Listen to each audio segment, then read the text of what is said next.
भाव सागर में आप सभी का स्वागत है। आज हम आपको छठ पूजा के बारे में बताएंगे। छठ पूजा सूर्य, उषा, प्रकृति, जल, वायु और उनकी बहन छठी मैया को समर्पित है। छठ में कोई मूर्ति पूजा शामिल नहीं है। छठ पूजा महाभारत काल से शुरू हुई थी। इस पर्व को सबसे पहले सूर्य पुत्र कर्ण ने सूर्य की पूजा करके शुरू किया था। कहा जाता है कि कर्ण भगवान सूर्य के परम भक्त थे और वो रोज घंटों तक पानी में खड़े होकर उन्हें अर्घ्य देते थे। सूर्य की कृपा से ही वह महान योद्धा बने।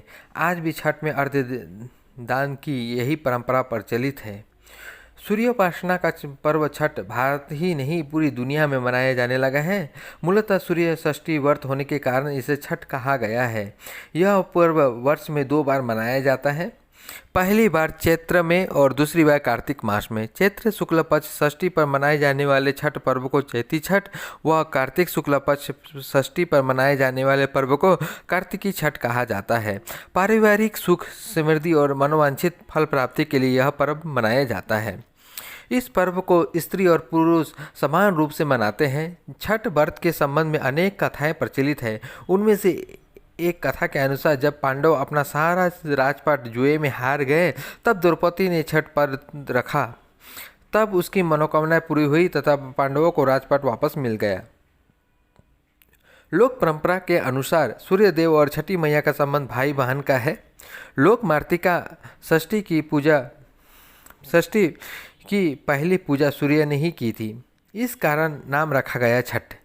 छठ जैसे खगोलीय स्थिति चंद्रमा और पृथ्वी के भ्रमण तलों की समरेखा के दोनों छोर पर सूर्य की परावैंगनिक किरणें कुछ चंद्र सतह से परावर्तित तथा कुछ गोल्य अपरिवर्तित होती हुई पृथ्वी पर पुनः सामान्य से अधिक मात्रा में पहुंच जाती है। वायुमंडल के स्तरों से आवर्तित होती हुई सूर्यास्त तथा सूर्योदय को यह और भी सघन हो जाती है। ज्योतिषीय गणना के अनुसार यह घटना कार्तिक तथा चैत्र मास की अमावस्या के 6 दिन उपरांत होती है।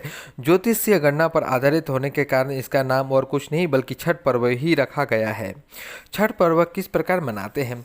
यह पर्व 4 दिनों का है। भैया दूज के तीसरे दिन से यह आरंभ होता है। पहले दिन सेंधा नमक घी से बना हुआ अरवा चावल और कद्दू की सब्जी प्रसाद के रूप में ली जाती है। अगले दिन से उपवास आरंभ होता है। इस दिन रात में खीर बनती है। व्रतधारी रात में यह प्रसाद लेते हैं। तीसरे दिन डूबते हुए सूर्य को अर्घ्य यानी दूध अर्पण करते हैं।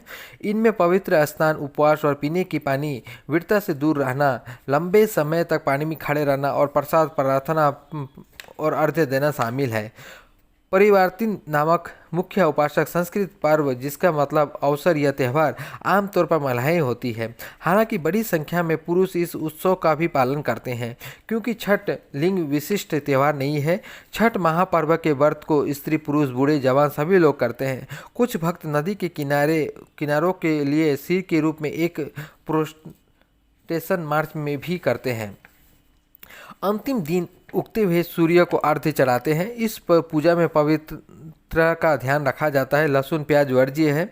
जिन घरों में यह पूजा होती है वहाँ भक्ति गीत गाए जाते हैं। आजकल कई रीतियाँ भी आरंभ हो गई है, जैसे पंडाल और सूर्य देवता की मूर्ति की स्थापना की जाने लगी है। पटाखे भी जलाए जाते हैं। कहीं कहीं तो ऑर्केस्ट्रा का भी आयोजन होता है, परंतु साथ ही साथ दूध, फल, अगरबत्तियाँ भी बांटी जाती है। पूजा की तैयारी के लिए लोग मिलकर पूरे रास्ते की सफाई करते हैं। जय छठी मैया।